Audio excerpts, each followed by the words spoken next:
Sub CJ Kid 1231 back again with another hip hop album review. This time today we're doing Ghostface Killahs. Ironically, right?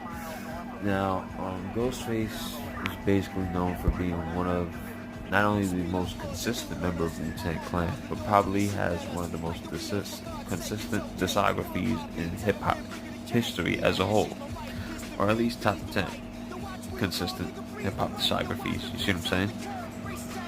And with that being said, he's dropped numerous amounts of albums, group albums, such as albums with, Raekwon, the whole Ragu series, Raekwon and Method Man, the Wu Massacre. He even dropped a Theodore Unit album with him and his crew back in '04.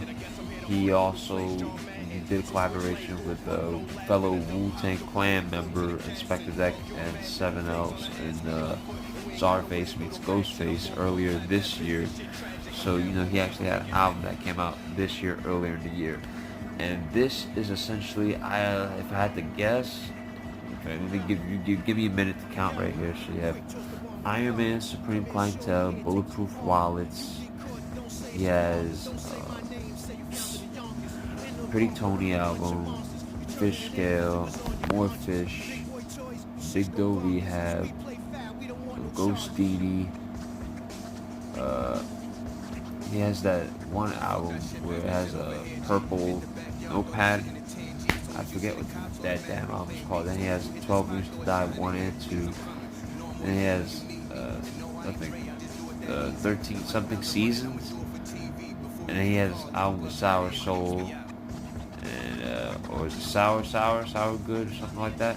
He has a bunch of albums. I don't know what number album this is, but from the last I heard, he was supposed to drop Blue and Cream Supreme Clientele 2. But I guess instead, he kind of just either still has it on deck and is waiting for a special time to drop that, or he probably just deaded that whole project. So, anywho, this is what we have from Ghostface for now, as far as solo efforts concerned, which is Ghostface Killahs. And this might be his shortest album yet. It's only it's damn near almost half an hour. It's like 32 minutes. So it's like barely an hour, which a lot of his projects, at least from before, either was like 40 or more minutes. So, and after listening to this album, it basically has not every single track follows the concept, but if there was a concept to this album, it's basically the main story is Ghostface and his crew that resemble Ghostface himself has the makeup of the dead president's makeup from the movie from 1995. He has that, and I guess all his whole like crew / organization has president masks, and they're basically like if this was a movie, it's basically Ghostface and his dead president's crew / organization robbing for riches and sticking up people. It's another like basically gang type album. When I mean by gang type album, I mean like those albums where it's all about sticking people up for their money and stuff. You know what I mean? That only Built for Cuban Links thing that kind of established way back then. That artist like Coogee Rap established way back then. You know what I mean? That whole mafioso thing. That, later on in the millennium era, guys like T.I. Young Jeezy would kind of like take to the, upgrade it for that time. Rick Ross. So, Ghostface is basically on that vibe right now, sticking everybody up for their shit, and anybody that has a problem with them, they're gonna get it too. So, that's basically the whole gist of this album. How does it compare in as far as all the other albums I heard? It's pretty good, but even I'm gonna answer two questions in one. How does it compare to the other albums that I've heard, and how does it compare in Ghostface's discography to his other albums? It's simple for both questions. It's just good. It's just a good, amazing project. That's it. I don't think that I didn't really feel much from this that I usually feel from some of my other favorite Ghostface projects. Like when I listen to the Pretty Tony album or Fish Scale, some parts of Bulletproof Wallets, Supreme Clientele, and Iron Man, of course. Like Ghost Didi, even though people hate that album, I actually really like that album for what it was. You know what I mean? Because it was supposed to be that way. It was a concept album of just love and just R&B singles. But, you know, people hate it for whatever. This, however, with the concept in mind and just the songs that are on here, the way they were executed, the beats on here, it was just good to amazing. It wasn't like, oh, this is the shit or anything like that. But it's definitely not like, oh man, Ghost fell off, it's trash and all that. Neither. It's just good, you know. And I think that's good where it's at. I don't think it needs to be like everybody. It seems as the years went on in hip hop, the more that people decided to name things classics, now it went from albums either being trash to or it's classic. It has to be one or the other, which is ridiculous. I don't think this is trash, but I definitely don't think this is a classic. But at the same time, I think it's just an amazing, great album. That's it. Nothing more, nothing less. Not that many features, and if there are, it's Wu affiliated. You have Inspector Deck, Method Man, Capadonna, Sun God, Sean Wiggs. I believe you also have Harley, I believe, on the hook. And I think I named everybody that's a feature. Master Killer, forgot to name him, and some other reggae guy in the last track. I mean, so that's basically all I have to say. I mean, Ghost is still Ghostface. His storytelling ability is like second to none as far as, you know, his type of storytelling. And that's pretty much it, guys. Now, I mean, let's just get into the favorite tracks. I really don't have that much to say. It's just, that is what it is. It's just a great, amazing Ghostface album. You know, because we all know by now, we all know what Ghostface does. It's not a secret or a mystery. You know what to expect when you get a Ghostface album. Once you find out what the concept is, you're like, okay, this is the concept, so this is what I'm going to expect from Ghostface. And how he's going to execute it like that, in that sense. So let's see how many. There's 14 tracks on this album. I didn't count the skits that they have that kind of play into the whole, you know, who is this organization, this gang that's going around sticking up people and all that stuff. I like kind of those because they're skits. And beyond moving the story forward, it didn't really do much for me personally. So let's see, we have 1, 2, 3, 4, 5, 6, 7 out of 14 tracks that I like. So let's go over them. First track after the intro, Me, Denny, and Darrow, which is basically Ghost talking about him and his dead president's crew / organization.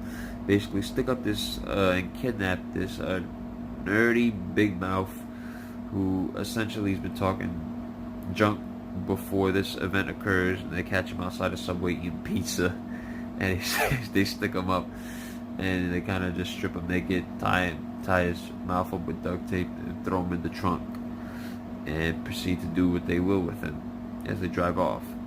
Capadonna and Method Man really don't follow the theme of the verse that Ghost introduced. They just kind of come in and just do what a feature does. It's just spit a hot verse. And, you know, they were good for it, you know. I like the beat. I like the rapping on it, you know what I mean? So it was pretty good, you know. Then you have the next track, Burner to Burner. The beat is pretty great. You know, Ghost talking his shit to a skinny jean dude that kind of not challenges him, but in the case that the guy decides to challenge him in the future, Ghost does all but shut him up in case that thought ever crosses his mind with the verse that he spits. And then again, Deck and Capadonna also join in on showing off their lyrical skills, you know, spitting verses like kind of like how Capadonna did before with Method Man on the previous song. You know, so it's really just them flexing their lyrical muscle that we all know that they're capable of. Which segueing into the next track, Flex. And this is classic Ghostface sampling soul sample for this type of song, which he basically talks about flexing in general. You know, talks about, you know, what he has, elevator house, sex and different women with tongue rings but not giving them head, the clothes, fish tanks so big for babies to swim in. You know what I mean? And Harley comes through on the hook too. It's an amazing hook. So, I mean, you got that there. Then the next track that I like was Party Over Here, which you think it would be like a party record when really it's not. It's continuing the next scene in the story of Ghostface and his dead president's crew, which is Basically, the first verse is basically talking about, at least from my point of view, the way I pictured it in my head when he was spitting this verse was, an old lady basically kind of catches a crime scene of Ghostface and his dead president's crew shooting at a guy while running for his life. And then his dead president's crew are arguing amongst each other like, they missed him. And then Ghostface kind of like backs him off. He's like, chill out, I got this. Pulls a gun from between his legs, guns him down, and talks shit to him before basically blowing him out of his existence. Then you come to the second verse, and it's essentially the same as the first verse, except it's in a club. We have pimps, killers, and chicks all in the same club, and the guy stepped on his sneakers without even saying excuse me. So Ghost's crew, not even Ghost himself, but his dead president's crew, feel to go over to him in a quiet corner of the club and make an example out of him by taking all his jewelry and everything. The guy gave up the jewelry. So that's something I actually pretty like for the hook and the beat too. Then you have New World. This is the only song that really kind of takes you out of the album's concept. I mean, there are other ones too, but this one is like the song where Ghost is like, alright, let's stop the movie and let's just do an important message and give it out, because this is what people really need to hear, or at least this is what I think of the situation. The situation he's talking about is basically how black people are being treated, how they treat each other, and how they work against each other when they should be working together against other people, such as the cops that are just killing and touching black and brown people however they feel, like roughing them up, you know what I mean, judging them.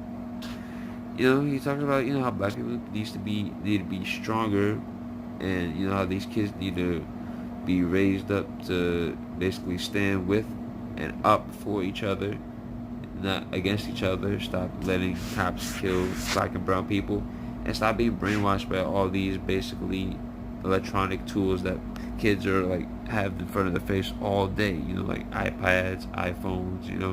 I also think he says something about kids eating processed meat that's gonna mess up the mind of the human body.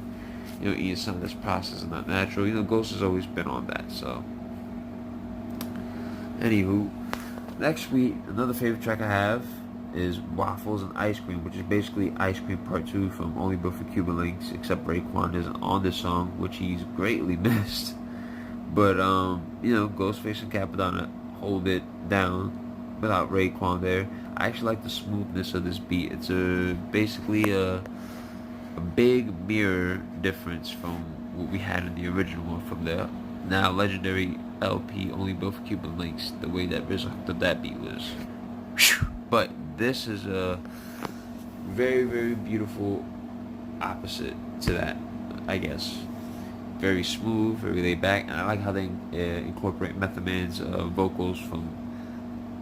Matter of fact, the original. If you think about it, for anybody that's a Wu-Tang fan that knows, Method Man had the Ice Cream song first, but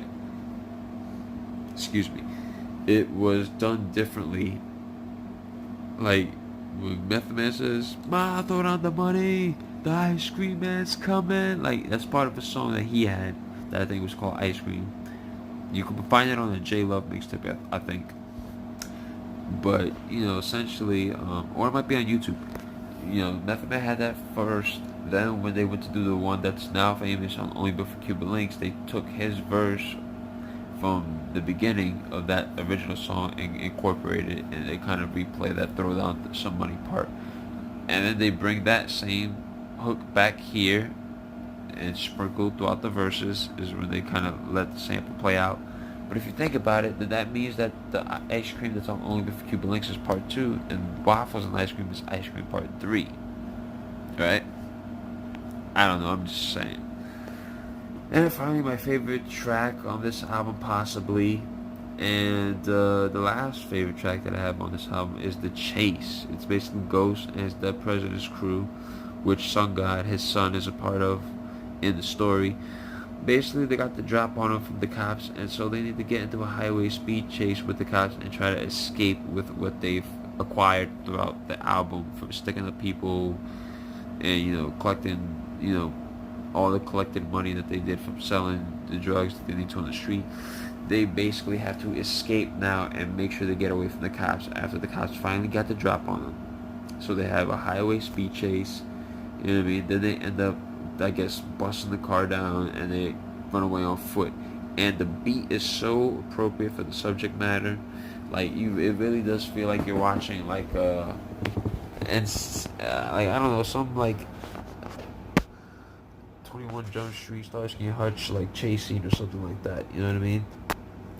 But just done in hip hop form. The track after this is something sour soup or something like that. Soul Soup with Master Killah and all that, but I wasn't really feeling that. So I mean, we just went through all 7 of my favorite tracks, and we talked about the album in the beginning. So I guess the only thing now to do is rate it. And out of 5, I'm giving this a 4. I'm giving it a 4 basically because, well, first off, hey, when looking at this album in comparison to the ones that I've already heard, like if I go off the, like let's compare it, let's start fresh and compare it to the albums that it came out in the month of, right, that I've reviewed so far, which is Earth Gang, Maryland, and IDK Is You Real, right? In comparison to those albums, Ghostface, of course, is probably rapping better than both those albums, and the beats are, you know, the beats aren't as creative or as diverse as the Earth Gang one, nor does it hit me like the IDK one, but because it's Ghostface and he still is doing him, which I've always loved him for, you know, the beats fit him and all that, like, it's still kind of, it's just more of the same Ghostface. And even in comparison to other albums in his discography, it doesn't really stand out that much for me. I mean, then again, this has been out only for a month and I just heard it, so maybe it might grow on me as time goes along. But I already knew listening to the album, like some tracks I probably won't go back to, I'll skip over a few. I mean, it's not definitely his, I don't think it's his worst, but at the same time, like when I put all that, and then just looking at it from an album standpoint, it's very short, yeah, and there are some highlights, but then there are some songs that I really don't care for. So, I mean, at the end of the day, it's like I said, it's a good Ghostface album, you know what I mean? It's not like, oh, it's amazing and mind-blowing, and you need to get to this album now, but it's not trash, like I'm throwing it in the dumpster and closing the garbage top on it. No, it's just a great album, that's it, you know what I mean? Like, nothing more, nothing less. So, at the end of the day, for that reason, to me, it gets a 4 out of 5. So, anyways, guys, that's about it for now. The next album I think I'm going to be reviewing is the Post Malone one. I don't know when that's coming out. Hopefully today or tomorrow. But beyond all that, guys, shout out to you. Love you guys. Be safe. Hopefully if you're here for the next video, like and comment. Only subscribe if you feel like what I'm doing right now is worth the subscription, because I don't want to waste your time, you know, especially if you're a first-time viewer. Because I always say, subscriptions are earned, not asked for. And if you do decide that I'm worth your time and you like what I'm doing, then you could subscribe and also hit the notification bell so that way you could get informed of when I do more videos. You know what I'm saying? But with that said, guys, I'm going to just clock out right now and kind of get some rest. And hopefully we come back with that Post Malone review very soon. But until then, guys, peace, and may the force be with you.